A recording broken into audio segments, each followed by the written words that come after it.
जरा सोचिए, सुबह के 5 बजे है, एक ट्रक नोएडा से निकलता है, उसमें रखा सामान आज रात बनारस पहुंचना है। अगर ये दौर कुछ साल पहले का होता तो यही सफर शायद 18 से 20 घंटे लेता, मगर आज एक्सप्रेसवे पर वही ट्रक 8 से 10 घंटे में अपनी मंजिल तक पहुंच जाता है।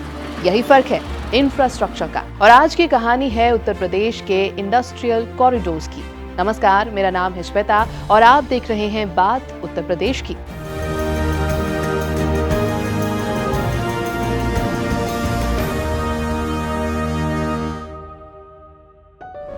दरअसल इंडस्ट्रियल कॉरिडोर कोई एक फैक्ट्री या सड़क नहीं, बल्कि एक पूरा इकोसिस्टम है। फैक्ट्री लगाने की जमीन मिल जाए, बिजली, पानी, सड़क की बुनियादी जरूरतें पूरी हो जाएं, एक माल इकट्ठा करने के लिए वेयर हाउस हो और साथ में ट्रांसपोर्ट और मार्केट अगर पास में हो, तो इससे तैयार होता है एक इंडस्ट्रियल कॉरिडोर। आसान भाषा में समझे तो जहां सामान बनाना, रखना और भेजना तीनों आसान हो और जब ये सब एक लाइन में जुड़ जाए तो वो कहलाता है इंडस्ट्रियल कॉरिडोर।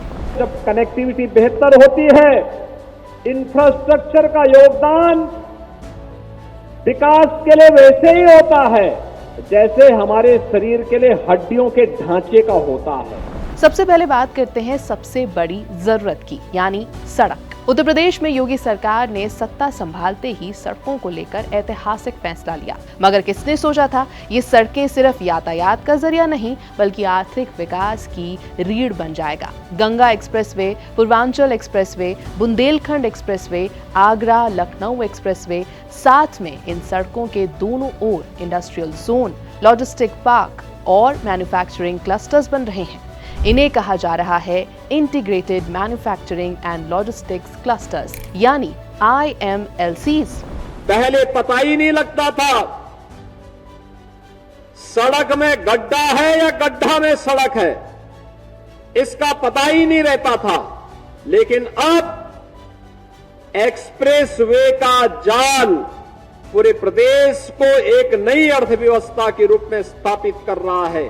और बहनों और भाइयों, ये इंफ्रास्ट्रक्चर पर जो हमने ध्यान दिया, ये इंफ्रास्ट्रक्चर पर ध्यान देने का परिणाम था कि बीमारू राज्य से उभर करके उत्तर प्रदेश अब भारत के एक इमर्जिंग स्टेट के रूप में, एक ग्रोथ इंजन के रूप में अपने आप को स्थापित करते हुए देश की अग्रणी अर्थव्यवस्था के रूप में आगे बढ़ चुका है।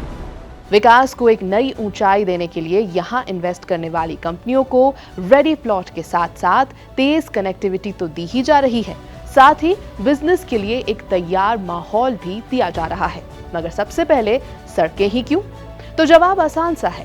भारत में हमेशा से एक बड़ी समस्या रही है लॉजिस्टिक कॉस्ट। आंकड़ों की बात करें तो देश में सामान ढोने पर GDP का तकरीबन 13 से 14% खर्च हो जाता है, जबकि विकसित देशों में ये खर्च 8 से 9% के आसपास है। उत्तर प्रदेश की योगी सरकार ने ठाना है कि सबसे पहले यही गैप भरना है, मगर कैसे? तो इसी के लिए एक्सप्रेसवे से ट्रांजिट टाइम घटाकर मल्टी मॉडल हब बनाए गए। एयरपोर्ट, रेल और सड़क को जोड़ा गया। इसे और आसान भाषा में समझते हैं, जब ट्रक तेज चलेगा तो माल भी जल्दी पहुंचेगा और इससे जब फैक्ट्री की लागत सस्ती होगी तो निवेश भी बढ़ेगा। इतना ही नहीं, पिछले कुछ सालों में उत्तर प्रदेश मैन्युफैक्चरिंग का नया चेहरा भी बनकर उभरा है। आज उत्तर प्रदेश सिर्फ कृषि प्रधान राज्य नहीं रहा, अब यहाँ इलेक्ट्रॉनिक्स बन रहे हैं, फूड प्रोसेसिंग यूनिट्स लग रही हैं, फार्मा और डिफेंस मैन्युफैक्चरिंग बढ़ रही है। इतना ही नहीं, ये वही उत्तर प्रदेश है जहां डिफेंस इंडस्ट्रियल कॉरिडोर तक कानपुर, लखनऊ और झांसी जैसे शहरों को नई पहचान दे रहा है। इस योजना में अब तक 62 कंपनियों को 977.54 हेक्टेयर से ज्यादा जमीन आवंटित की जा चुकी है। इन कंपनियों के जरिए 11,997 करोड़ रुपए का निवेश और 14,056 प्रत्यक्ष रोजगार सृजन का रास्ता साफ हो चुका है। वहीं 110 कंपनियों के साथ MOU की प्रोसेस पाइपलाइन में है, जिसमें लगभग 23,000 करोड़ रुपए का निवेश और 38,000 से अधिक रोजगार सृजन की उम्मीद भी है। इसका असर ये हो रहा है कि लोकल युवाओं को ट्रेनिंग मिल रही है, पास में रोजगार और माइग्रेशन पर ब्रेक भी दिया जा रहा है। लेकिन कहानी यहाँ खत्म नहीं होती, क्योंकि इंडस्ट्रियल कॉरिडोर का मतलब सिर्फ बड़ी कंपनियां नहीं होता। इसका सबसे बड़ा असर लोकल इकोनॉमी पर पड़ता है। सोचिए, जब किसी एक्सप्रेसवे के पास मैन्युफैक्चरिंग यूनिट लगती है तो सिर्फ फैक्ट्री नहीं बनती, उसके आसपास छोटे ढाबे खुलते हैं, ट्रक रिपेयर शॉप्स लगती हैं, पैकेजिंग यूनिट्स आती हैं और लोकल ट्रांसपोर्ट को काम मिलता है। यानी एक फैक्ट्री अपने साथ पूरा मिनी इकोसिस्टम खड़ा कर देती है। यही वजह है कि उत्तर प्रदेश में इंडस्ट्रियल कॉरिडोर रोजगार के मल्टीप्लेयर बनते जा रहे हैं, जहां एक नौकरी सीधे तौर पर 3 से 4 अप्रत्यक्ष रोजगार पैदा कर रही है। पहले का दौर याद कीजिए, जहां कंपनियां सिर्फ बड़े शहरों में फैक्ट्री लगाना चाहती थी, लेकिन एक्सप्रेसवे और लॉजिस्टिक्स हब ने ये सोच बदल दी है और आज बुंदेलखंड, पूर्वांचल और मध्य यूपी जैसे इलाके जहां कभी इंडस्ट्रीज पहुंचने से हिचकती थी, वहीं नए इन्वेस्टमेंट हॉटस्पॉट बन रहे हैं। यही बैलेंस डेवलपमेंट की असली तस्वीर है। इसके साथ साथ स्किल डेवलपमेंट पर भी जोर दिया जा रहा है, जहां इंडस्ट्रियल कॉरिडोर के साथ स्किल सेंटर, ITI अपग्रेडेशन और इंडस्ट्री लिंक्ड ट्रेनिंग के जरिए फैक्ट्री लगने से पहले ही लोकल युवाओं को काम के लिए तैयार किया जा रहा है। अगर भविष्य की बात करें तो उत्तर प्रदेश अब सिर्फ मैन्युफैक्चरिंग तक सीमित नहीं है, बल्कि एक्सपोर्ट ओरिएंटेड ग्रोथ की तरफ बढ़ रहा है, जहां एक्सप्रेसवे से जुड़ी वेयरहाउसिंग, ड्राई पोर्ट्स और एयर कार्गो फैसिलिटी यूपी को सीधे ग्लोबल सप्लाई चेन से जोड़ रही है।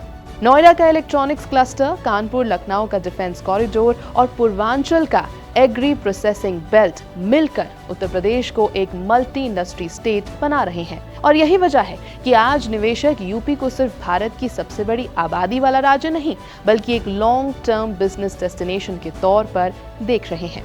आज से लगभग 8-10 साल पहले यह सोचा भी नहीं जा सकता था कि उत्तर प्रदेश इस तरह के इंडस्ट्रियल रिवॉल्यूशन को लीड करेगा।